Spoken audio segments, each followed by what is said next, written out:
కంచి కామకోటి పీఠం వారి Shri Chandrasekhara Saraswati మహావిశ్వవిద్యాలయం inter marks ఆధారంగా స్కాలర్షిప్స్ తో కూడిన అడ్మిషన్లు.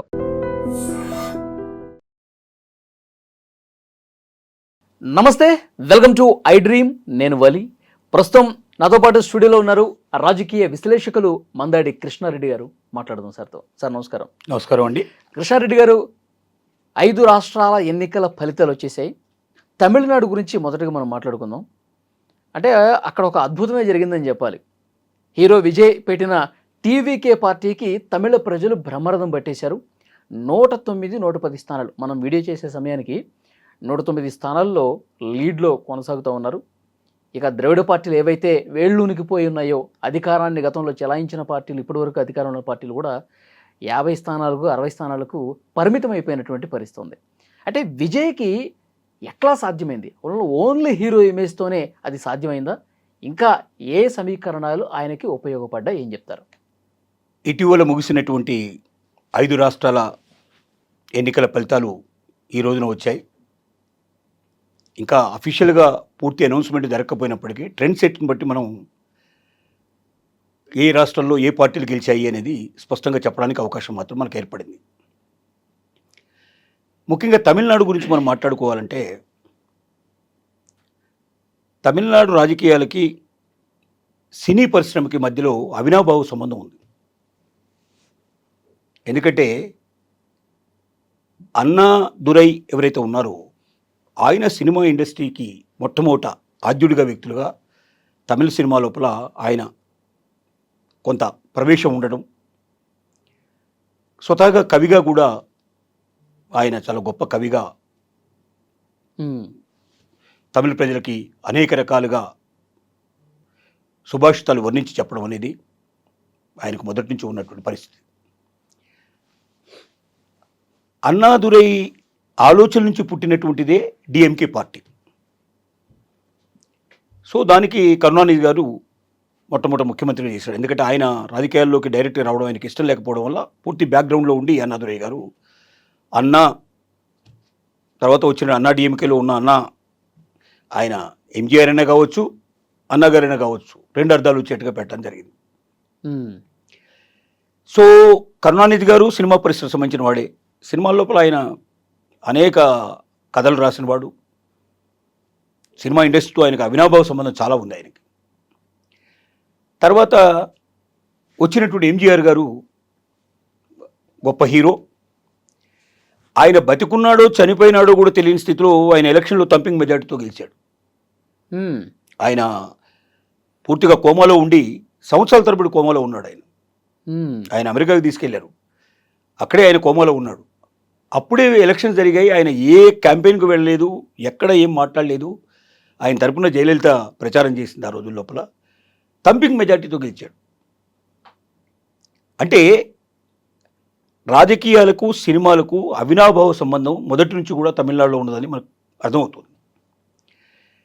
ఇక అటు జయలలిత గారు, ఇటు కరుణానిధి గారు ఇద్దరూ మరణించిన తర్వాత నెక్స్ట్ శకం ప్రారంభమైంది.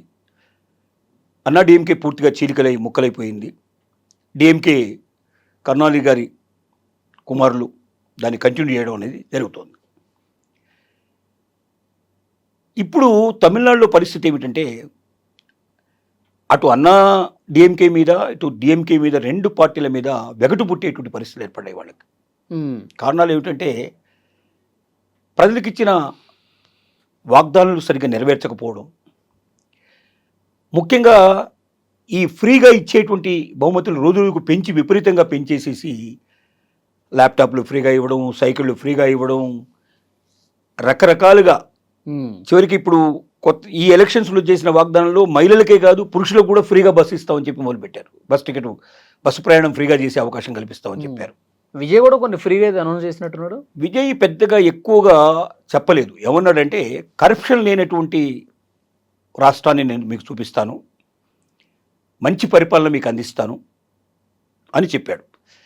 ఏదో కొద్దిగా నామినల్గా అసలు ఏం చెప్పకపోతే బాగుండదని ఏదో చిన్న చిన్నవి చెప్పాడు. కానీ వీళ్ళు 100 చెప్పుంటే ఆయన చెప్పింది 10 కన్నా ఎక్కువ చెప్పలేదు.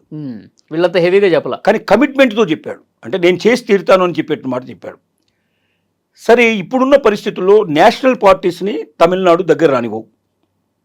కాంగ్రెస్ అట్లాగే ఉంచారు, బీజేపీని కూడా అట్లాగే ఉంచారు. బిగినింగ్లో ఏదో ఫస్ట్ మనకు స్వాతంత్రం వచ్చిన కొత్త రోజుల లోపల కామరాజు ఇట్లాంటి వాళ్ళంతా కూడా కాంగ్రెస్లో ఉండటం వల్ల కాంగ్రెస్ ప్రభుత్వం కొంతకాలం నడిపింది అక్కడ.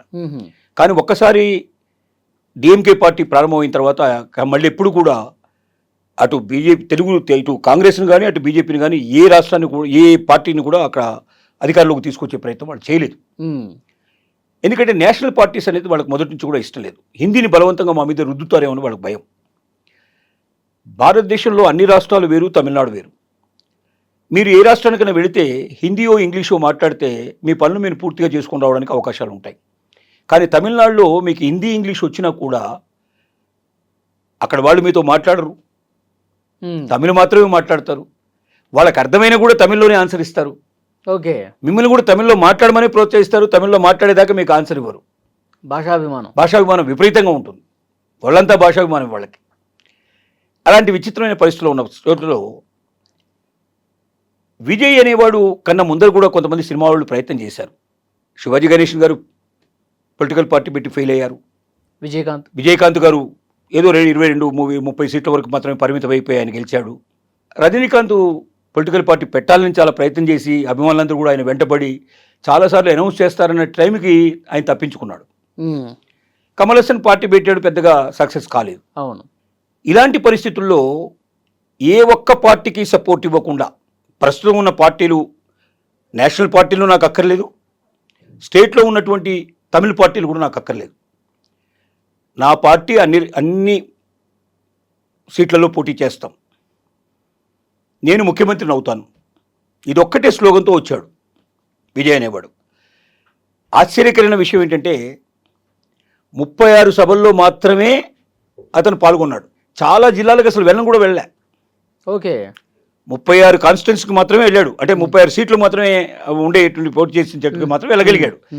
మరి 200 పైచిలకు ఉండేటువంటి మొత్తం స్థానాల్లో 36 సీట్లు మాత్రమే ఉండేటువంటి ప్రదేశాల్లో మాత్రమే ఉపన్యాసాలు ఇస్తే ఇంత తంపింగ్ మెజార్టీ ఎక్కడి నుంచి వచ్చింది? ఇది చాలా ఆశ్చర్యకరమైన విషయం. ఇక్కడ జరిగింది ఏమిటంటే తమిళ ప్రజలు విసిగిపోయినారు. ఎంత విసిగిపోయినారంటే వీళ్ళ బదులుగా ఇంకెవడన్నా కొత్తవాడు వస్తే బాగుండనే కోరిక వాళ్ళ మనసులో చాలా బలంగా నాటుకుంది. వాళ్ళు ఎదురు చూస్తున్నారు. ఓకే, కానీ ఆ ప్రజల కోరికను సార్ ఎగ్జిట్ పోల్స్, సర్వే సంస్థలు, మీడియా సంస్థలు ఎందుకు పసిగట్టలేకపోయి అసలు ఒక్కటంటే ఒక్కళ్ళు మాత్రమే చెప్పారు విజయ్ వస్తాడని? కారణం ఏంటంటే ఒకటి, ఈ ఎగ్జిట్ పోల్స్ను సర్వే చేసేటువంటి సంస్థలు డైరెక్ట్గా అడగవు మీకు అదందిందా ఇదందిందా, మీకు ప్రభుత్వం ఇచ్చేసిందా చేసిందా, లేదా గత ప్రభుత్వం బాగా చేసిందా, ఈ ప్రభుత్వం బాగా చేసిందా, ఇంకెవరన్నా బాగా చేస్తారని మీరు అనుకుంటున్నారా, ఇట్లాగా క్వశ్చన్స్ రూపంలో అడుగుతారు తప్ప నువ్వు ఓటు ఎవరికి వేసావు అనే ప్రశ్న డైరెక్ట్గా అడగరు వీళ్ళు. రెండో దశలు మొత్తం జెన్జీ అంటే ఇప్పుడు యంగ్ పీపుల్ ఎవరైతే ఉన్నారో యంగ్ పీపుల్ మొత్తం టోటల్గా ప్రచారం చేసింది వాళ్ళే, ఓట్లేసింది వాళ్ళే. సోషల్ మీడియా ద్వారా ప్రతి మనిషికి దగ్గరగా విజయం తీసుకెళ్లారు. అసలు అతని తరపున వీళ్ళంతా ప్రచారం చేశారు. వాళ్ళు ఆ పార్టీకి సంబంధం లేని వాళ్ళు కూడా దాంట్లో చాలా మంది ఉన్నారు. సోషల్ మీడియా ప్రచారం విపరీతంగా జరిగింది. ఒక సోషల్ మీడియా ద్వారా జెన్జీ మాత్రమే గెలిపించిన వ్యక్తిగా విజయ్ ఇప్పుడు పట్టం కట్టబోతున్నారు. అంటే జెన్జీ తెలుసుకుంటే ప్రభుత్వాలు ఎలా కూలిపోతాయో చూసాం, ఎలా ప్రభుత్వాలని స్థాపిస్తారో కూడా చూస్తున్నాం. ఈ 5 ఎలక్షన్లో కూడా జెన్జీకి చాలా స్థానం ఉంది. ఇప్పుడు జరిగినట్టు 5 ఎలక్షన్లో కూడా జెన్జీ ప్రభావం చాలా కనపడుతుంది. అంటే ఇక భవిష్యత్తులో జరగబోయేటువంటి ఎలక్షన్స్లో జెన్జీ ప్రభావం విపరీతంగా ఉంటుంది. ఎందుకంటే వయసు మళ్ళిన వాళ్ళ ఆలోచనల కన్నా యువకులు వాళ్ళు కోరుకునేది ఏమిటి? ఉద్యోగాలు కోరుకుంటున్నారు, ఉపాధి కోరుకుంటున్నారు, మంచి జీవితాన్ని కోరుకుంటున్నారు, మంచి సౌకర్యాలు కోరుకుంటున్నారు. ఫ్రీ కోరుకోవట్లే, మాకు ఫ్రీగా ఇవ్వండి, ఉచితంగా ఇవ్వండి అని అడుక్కునే స్టేజ్లో లేరు వాళ్ళు. మేము కష్టపడతాం, మేము పనిచేస్తాం, మాకు తగినటువంటి అవకాశాలు కల్పించండి, ఏ ప్రభుత్వం మనకు అవకాశాలు కల్పిస్తుందో ఆ ప్రభుత్వానికి మాత్రమే మేము ఓటేస్తాం అనేటువంటి స్థితికి చూపించారు వాళ్ళు. దానికి భాగంగానే దానిలో ఉన్న భాగంగా ఇప్పుడు మనకు తమిళనాడు ఎలక్షన్స్ చూపిస్తున్నాయి. దీని లోపల సినిమా రంగం నుంచి రావడం వల్ల, చాలా సినిమాల్లో పనిచేయడం వల్ల ఇవాళ విజయ్ యువకుడు 50స్కు దగ్గరగా ఉన్న వ్యక్తి, క్రాస్ చేసిన వ్యక్తి కాడు కాబట్టి. రెండోది అతనికి ఇప్పుడు మంచి భవిష్యత్తు ఉంది. ఇప్పుడు 50 కోట్ల నుంచి 100 కోట్లు సుమారుగా ఒక సినిమా మీద సంపాదించగలుగుతున్నాడు అతను. అతను నెలకు 2 సినిమాలు సంవత్సరానికి 2 సినిమాలు చేసుకుంటే శుభ్రంగా నెలకు కనీసం 100 నుంచి 200 కోట్లైనా సంవత్సరాలు సంపాదించుకోగలిగే పరిస్థితిలో ఉన్నాడు. అంటే బ్రహ్మాండమైన రాబడి ఉన్నప్పుడు ఇదే లాస్ట్ సినిమా దళపతి తర్వాత నేను సినిమాల్లో నటించనని చెప్పి డిక్లేర్ చేశాడు. అంటే ఒక కమిట్మెంట్. సంవత్సరానికి 100 నుంచి 200 కోట్లు సంపాదించే వ్యక్తి గెలుస్తాడో లేదో తెలియదు. అతని పార్టీ అసలు ఎగ్జిస్టెన్స్లోకి వస్తుందో లేదో తెలియదు. గతంలో అనేక ఫెయిల్యూర్స్ కనబడుతున్నాయి. సినిమా యాక్టర్స్ పేరు మోసినటువంటి వాళ్ళు కూడా పోటీలు చేసి ఓడిపోయినటువంటివి 10-20 సీట్ల కన్నా ఎక్కువ సంపాదించలేని పట్టి చూశారు. ఇవన్నీ కళ్ళ ముందర కనబడుతున్న టైం లోపల బ్రహ్మాండమైన కెరీర్ను వదులుకొని తను పూర్తిగా సినిమా రంగానికే స్వస్తి చెప్పి నేను ప్రజల కోసం అంకితం అవుతాను, ప్రజల కోసమే నా జీవితం, ఇక భవిష్యత్ అంతా నాకు దానికోసం నేను ఉంది నా జీవితం అని చెప్పి డిక్లేర్ చేయడం అనేది ప్రజల్ని ఆకర్షించిన మొట్టమొదటి పాయింట్. రెండోది ఏంటంటే మిగతా వాళ్ళలాగా ఊకదంపుడు ఉపన్యాసాలు ఇవ్వడం, మిగతా వాళ్ళలాగా వాగ్దానాల మీద వాగ్దానాలు చేసేయడం, తర్వాత అసలు ఏం చేయాలో కరెక్ట్గా చెప్పకపోవడం అనే దానిలోంచి ఏం చేస్తానని చెప్పడం అనేది. నేను ఉపాధి ఉద్యోగ అవకాశాలు 100% కల్పిస్తాను, మ్యాక్సిమం నేను ప్రయత్నం చేస్తాను, కమిట్మెంట్ ఇస్తున్నాను నేను మీకు, కరప్షన్ లేనటువంటి ప్రభుత్వాన్ని నడిపిస్తానని చెప్పడం అనేది ముఖ్యంగా తమిళనాడు ప్రజల్ని విపరీతంగా ఆకర్షించింది. ఎందుకంటే ఇప్పటికి ఉన్న అన్ని ప్రభుత్వాలు అన్నా డిఎంకే కానీ ఇటు డిఎంకే కానీ కరప్షన్లో నెంబర్ 1 ప్లేస్ ఆక్యుపై చేసుకున్నాయి. ఓకే, అటు ఉచితంగా జనాలకు ఇవ్వడం ఒకవైపు అయితే, ఇంకోవైపు దాంట్లో ఎంత మ్యాక్సిమం తీసుకోవాలో అంత మ్యాక్సిమం వాళ్ళు తీసుకోవడానికి మొదలుపెట్టారు. అంటే విజయ్లో నిజాయితీ గల నాయకుడిని చూశారు, 100% చూశారు. యూత్ బాగా అతని సపోర్ట్ ఇచ్చింది, మ్యాక్సిమం సపోర్ట్ ఇచ్చింది. అంటే వాళ్ళు ఎవరి అభిమానులు అయినా సరే, ఇంకొక సినిమా యాక్టర్ అభిమానులు అయినా సరే, వాళ్ళు ఏమనుకున్నారంటే సినిమా రంగం నుంచి వచ్చాడు హీరో, కమిట్మెంట్ కనబడుతోంది తన దగ్గర, ఈ చెత్త రాజకీయ పార్టీలుగా కనబడుతున్నట్టు మిగతా పార్టీలకు వేసేదానికన్నా ఇది బెటర్ నేను నిర్ణయానికి వచ్చాడు. తర్వాత కాంగ్రెస్ ఒకవైపున బీజేపీ ఇంకోవైపున రెండు వైపులా లాగుతూ ఉంది.